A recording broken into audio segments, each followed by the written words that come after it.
big stage as well. New Zealand, this is an experienced lineup. The likes of Curry, Ware, Webber. And Kenya as well, led by Oyo Umwa, Odiambo, and Teni Otieno. Familiar names, familiar opponents. Big occasion for our referees too.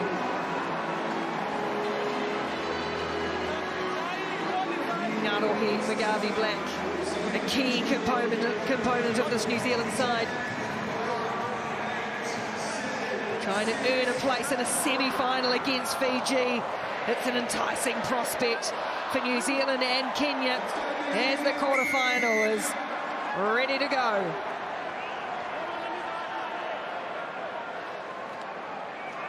Tony Amondi sends this away, and it'll be Scott Curry in the air for New Zealand, knocking it backwards for Joe Webber, and then goes in and plays half-back himself, does Curry. That's awkward, off the feet, but Mulia was calm. Tackle. Kenya have really put teams under pressure. They were close to topping their group, couldn't quite do so to set up this match against New Zealand as Dixon tries to power towards halfway for New Zealand. Ware for Ware. And now Curry. Big wide ball that's floated forward to Mulia, who doesn't quite agree with the call, but I don't think they ever do, Philippa. No, absolutely not. New Zealand with a good bit of early possession there, really started to pull. Kenya stretched that defence. From the wider shot, you couldn't quite see, but Kenya, pretty much the entire team had been sucked into one half of the field. You feel one more contact, and New Zealand would have been on to swing back. Crouch! Kenya's been outscored in those three meetings at the Commonwealth Games, 100 points to 14 by New Zealand. Kenya never made a semi-final, 3 attempts. Chance for them here, it's going to be a penalty. Played on the ground, saying that the ball hadn't come out of that scrum. Ball's not out of the scrum. Ball's not out of the scrum. Scrum option. We'll set another scrum.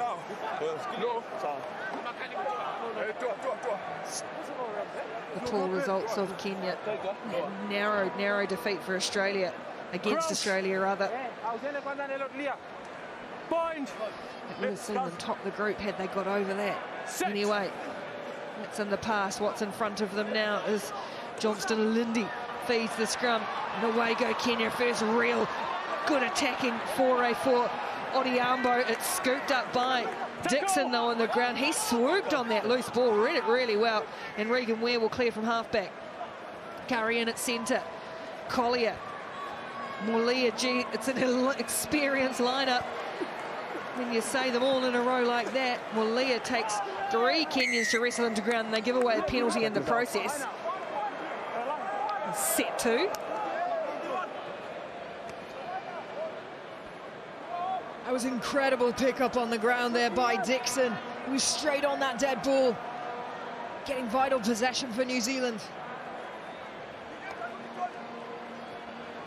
Webber, here is Sam Dixon. Mulia on the wraparound, trying to create an overlap for New Zealand. This heavy contact though coming in from the Kenyan defenders once again, and Mulia stopped on halfway. Dixon, big floating wide ball for Magavi Black, looking to get some footwork, and then Curry into some space, chopping back in field and carrying players with him. Odiambo tried to get on that ball, couldn't rip it away out of Curry's arms, and New Zealand will pour forward. Big ball here for Mulia again. Gee, standing in some wide positions, got a good bounce. New Zealand building pressure on the Kenyan defence. Where Magavi Black stretching side to side. Curry again standing in the tackle, then carrying forward again. Dixon piles in to clean out. Now Magavi Black scoots away for New Zealand. The hole opened up, and Ngarohi Magavi Black opens the scoring in the quarter-final for New Zealand. Really clever play there from New Zealand. It was the one contact just before that sucked in the extra player. We see here just really good there, using his strength, keeping that ball alive. He You see there, 4 Kenyans trapped in there. The next player's too far away. He's disconnected. But it was just that fight. Staying on your feet, attracting in defenders to you, sucking them in, creating the opportunity. Becoming an increasingly prominent player, the young man from Ngāti East Coast, Ngārohi Magavi Black, gives New Zealand's first point, 7 points to 0. And they certainly had to work for it, didn't they? Kenya weathered an early storm there, going from edge to edge, but you could see it was energy-sapping stuff. Took too long to take that kick-off.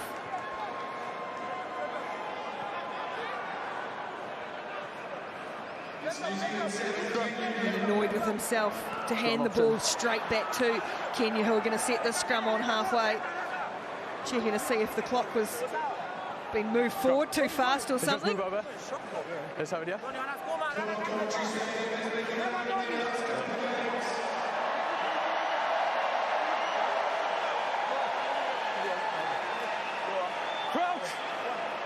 How good they've been defensively. Only 2 first-half tries, and one of them just happening now. Buzz around Coventry Arena. Boy, they've been treated this evening, and here's another little treat as Olindi scoots away. And Kenya now turn to attack. It's slow ball, and Curry, he's a physical force for New Zealand. Great turnover for New Zealand there. Frustration after losing the ball from that, taking too long on the restart. So getting possession back straight away. Scott Curry, New Zealand Sevens Player of the Year, has been on sabbatical effectively from the Sevens program, playing 15s rugby in Japan, coming back just for the Commonwealth Games now, and will be available for the Rugby World Cup Sevens in a month or so's time. Matters here first, though. The Commonwealth Games quarter-final for the defending champions. Dixon. He's gone too far. It was Magavi Black penalised, and back we go again. We've been playing in the 22s, or between the 22s at the moment. Mulindi looking to get the captain Nelson Oyo into the action. Haven't seen a lot of him yet. Cleared away by Amondi. Amondi is stopped, as is Humwa. And then a big figure of Otieno. Kenya's turn to try and string some phases together, build some pressure on New Zealand. Johnston Alindi's ragdolled to the ground, losing the ball in the tackle of Magavi Black. Yeah, it's time for scrum. Physical stuff from both teams there. Kenya desperately trying to gain some momentum from those carries, fending off players left and right. But New Zealand dealing with them very well. Black, let's go. Getting that wrap, just slowing things down, preventing that offload.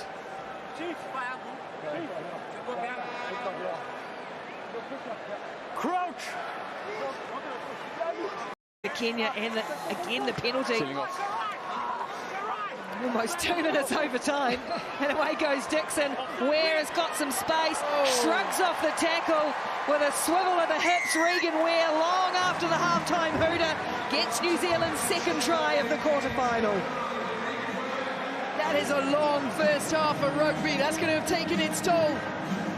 Real shame for Kenya, but you could see they ran out of ideas in the last phase of play, just going one-up runners. New Zealand just got that composure, play the ball away.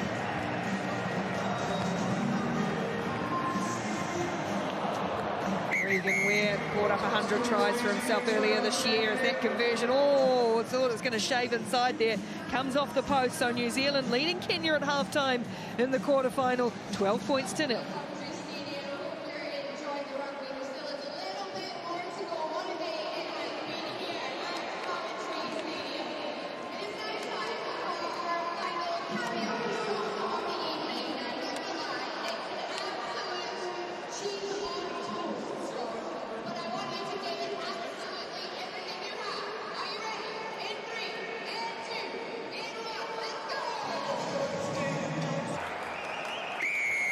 Points to 0, a place in a semi-final against Fiji at stake. It's New Zealand leading Kenya at the moment. That's knocked off Curry's hand, so it'll be Kenya possession. No, it won't be. It'll be a penalty New Zealand's way. Oh, it might have come off Curry off the restart, but...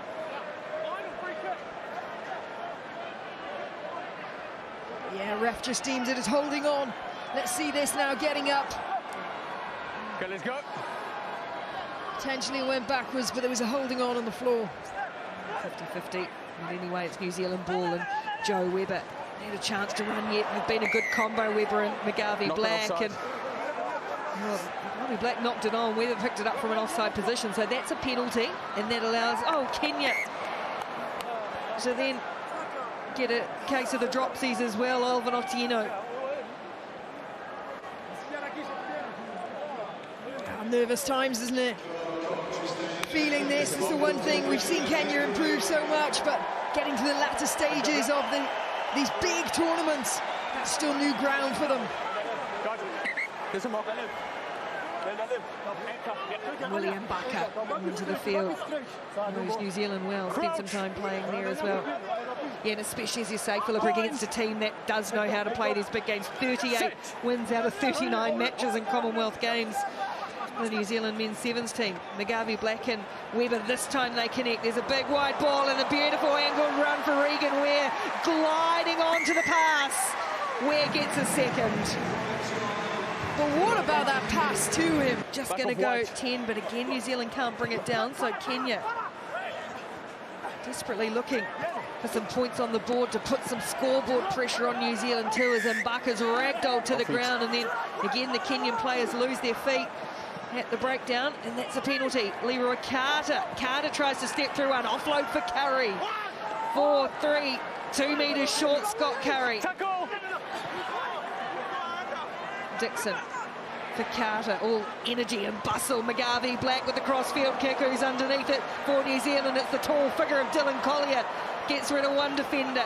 Now they come back and it keeps it in play. Where is there in support? Kenya driving in, trying to get their hands on the ball, can't do so. Dixon. Here's Webber again. That little stutter goose step. Curry's looming wide, not stopping Scott Curry from there. Oh, unless you got a bit high. He gets it down. Scott Curry scores for New Zealand. Just a warning too on the penalty, on the high shot rather. Scott Curry in the action. Really patient stuff there, and it was all instigated by this beautiful crossfield kick. Perfectly weighted and timed. Giving Collier the perfect opportunity to try and back himself for that score, but New Zealand were patient. Edge-to-edge stuff again. Now it's just Kenya, last-ditch tackle there, nothing malicious in that. They make it look so simple, but that was a high-pressured few phases of play. Not after the try. 24 points to nil. Conversion just fades across the posts. New Zealand with 2.5 to play. Get some fresh legs into it. The 19-year-old Shay Clark in his debut tournament gets a taste of quarter-final action at the Commonwealth Games.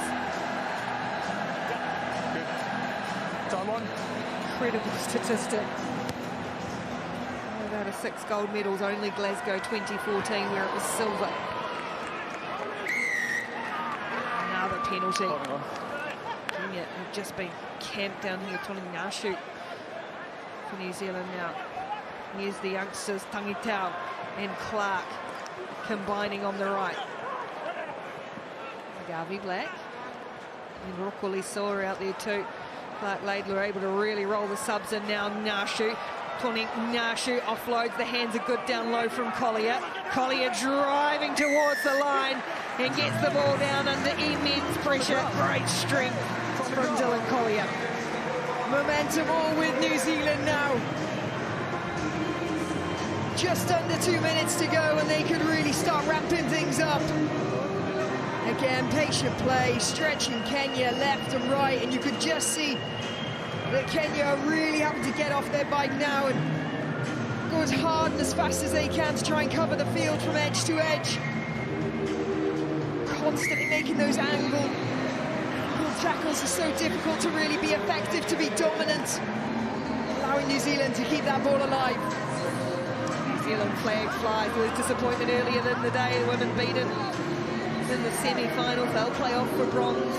They were a wonderful performance by Australia. This has been a good effort from the New Zealand men in a quarter-final. 31 points to 0 now. Kickoff's not going to go 10 metres. Everybody misses it. Yeah, not touched.